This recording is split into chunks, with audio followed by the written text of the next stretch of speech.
Imagine that you're an experienced pilot flying for your country's national airline. You have just taken off from an airport. You've departed hundreds of times in your career. There's just one problem. You don't know what height you're at, or at what speed you're traveling, and there's one more issue. It's nighttime. This is the story of Aeroperú Flight 603. It's just after midnight on October 2, 1996. Aeroperú Flight 603 prepares for takeoff from Jorge Chávez International Airport in Lima, Peru. Its destination, Santiago in Chile, is a 3-hour journey. The plane is a 4-year-old Boeing 757A, modern aircraft in 1996 with an excellent safety record. It is flown by 2 of the national airlines. Most experienced pilots, Captain Eric Schreiber, 58, and First Officer David Fernandez, 42, have logged almost 30,000 flight hours between them. On board are 61 passengers and 9 crew. Most of the passengers are Chilean, though there are many other nationalities on board, including 11 Peruvians, 6 Mexicans, 4 British, a New Zealander, and other Latin Americans. The weather on the night is good for flying, light winds, no rain, and good visibility on the ground about 1,000 feet above the ground. There is a layer of flat clouds. The atmosphere in the cockpit is calm, as the pilots ready the aircraft for takeoff, with the captain making a joke about the crew's precision. At just after 12:30, the plane is cleared for takeoff. The takeoff run is uneventful, but shortly after the aircraft becomes airborne, First Officer Fernandez notices something unusual: music.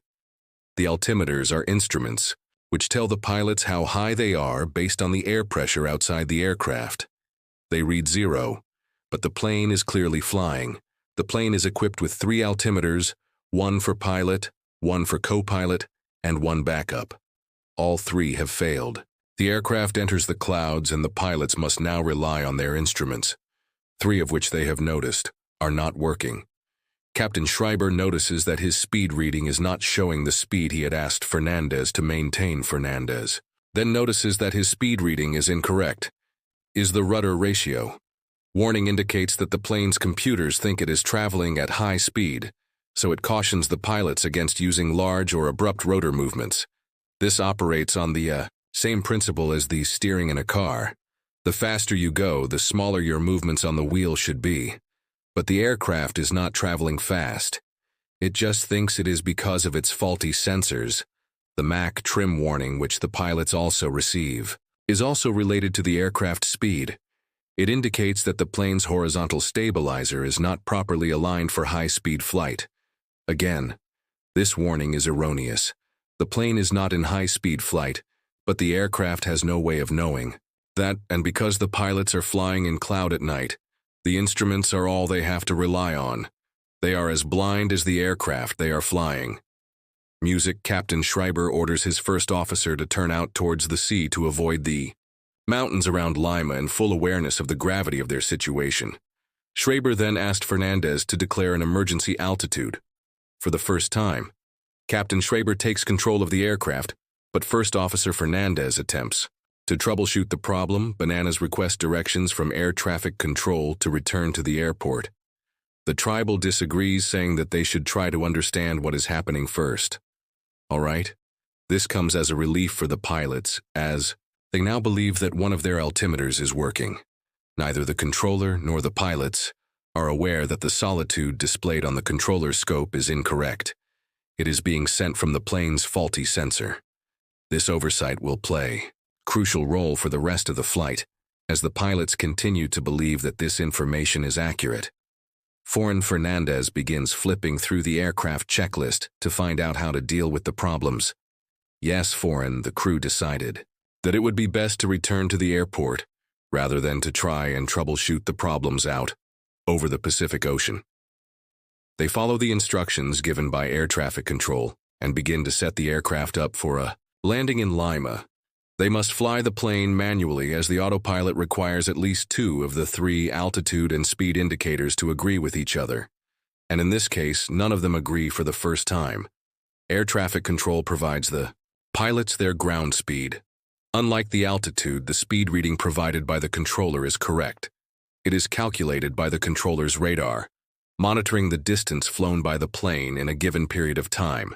The pilots now believe that they have two reliable pieces of information from air traffic control: their altitude and speed. In fact, only the speed reading provided by air traffic control is correct. Laughter, foreign. Music, foreign, foreign, okay, as the crew start their descent. Their indicated airspeed begins to increase rapidly. The high speed sensed by the aircraft generates a new warning: the overspeed warning. This is a serious warning. If the pilots fly too fast, the force of the air could tear the aircraft apart. They extend the speed brakes in an effort to slow the plane. The captain correctly determines the overspeed warning. Music. Laughter.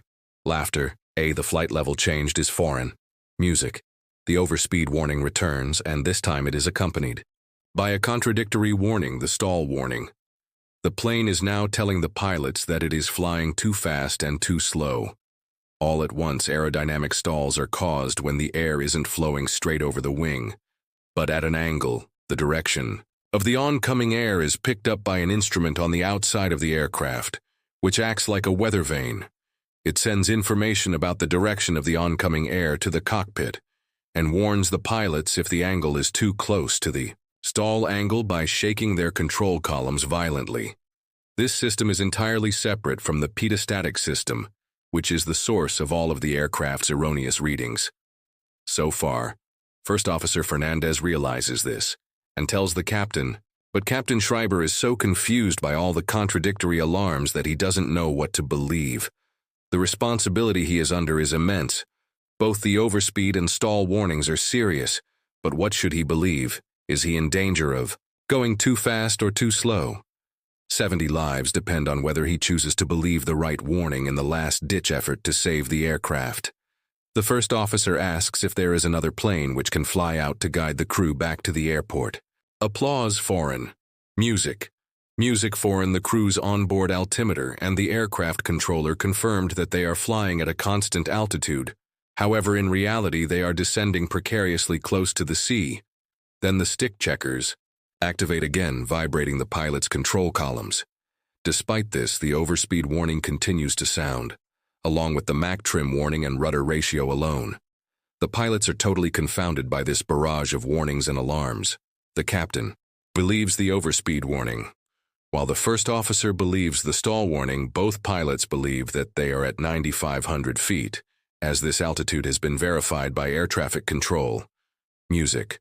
Then the second chance to diagnose the problem comes, and the pilots receive the most frightening warning yet: terrain 2. Low terrain 2, low terrain, like the stall warning, the grand proximity. Warning system alert is generated by a different system, that which the altitude and speed readings come from. The altitude information generated by this instrument comes from a sensor called the radio altimeter, which is located on the underside of the aircraft. This sensor bounces radio waves off the ground and calculates the aircraft's attitude. Based on how long it takes these radio waves to return, this instrument generates a warning when the aircraft descends rapidly below 2,500 feet. But the pilots are so confused by all the contradictory alarms that they are traveling too fast, too slow, and too low, all at the same time, that they do not properly consider the seriousness of responding incorrectly to this warning. If it is indeed true, here they could at this point disregard the altitude readings on their faulty altimeters and trust the new reading from the radio altimeter, which is shown up in their primary flight display.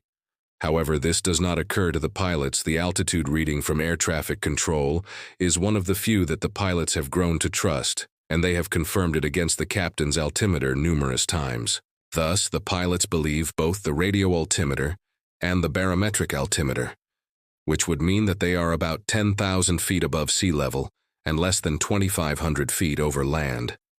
The only reason this could occur is that the aircraft is over high terrain, in this case the Andes Mountains. This leads the pilots to believe incorrectly that they have accidentally overflown the city and are rapidly approaching the Andes Mountains to the east of Lima. In reality, they have been above the water the entire time. Music. Then air traffic control informs the pilots they're flying at 200 knots, dangerously close to a stall speed, Music, wait, sink, wait, sink, wait. Amid all of the warnings and alarms, there were now three sources of information that the pilots could trust. 1. The ground speed provided by the controller. 2. The altitude provided by the plane's radio altimeter. And 3. The stick shaker indicating the plane was flying almost too slow to sustain flight. None of these pieces of information are generated by the same system, which caused the false airspeed and altitude readings. These three pieces of information would have been enough for the pilots to fly safely, but they cannot pick them out from the barrage of false warnings. Communication between Schreiber and Fernandez has broken down. The pair, not approaching the problem systematically or with any real delegation of workload. They continue to refer to the checklist, but there is nothing in there which can help them. The painted instruments continue to display an altitude of 9,700 feet as it descends ever closer to the water below. Foreign. Music. Foreign. Music. Foreign. Music. Music. Music. 2. Music. Terrain. Music. Terrain. Flight 603 impacted the Pacific Ocean at 11 minutes past 1 a.m.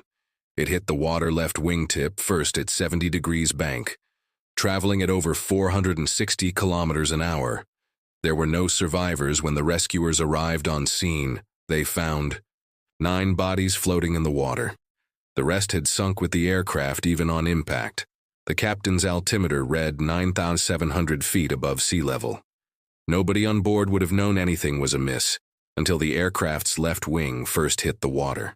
In the darkness, they could see nothing outside the windows, and the climbs and descents made by the crew during their 30-minute ordeal were too subtle to have been noticed by anybody on board. The investigation into the crash was carried out by the Accident Investigation Board of Peru, with assistance from the U.S.-based National Transportation Safety Board in their search for the wreckage of the plane on the seabed.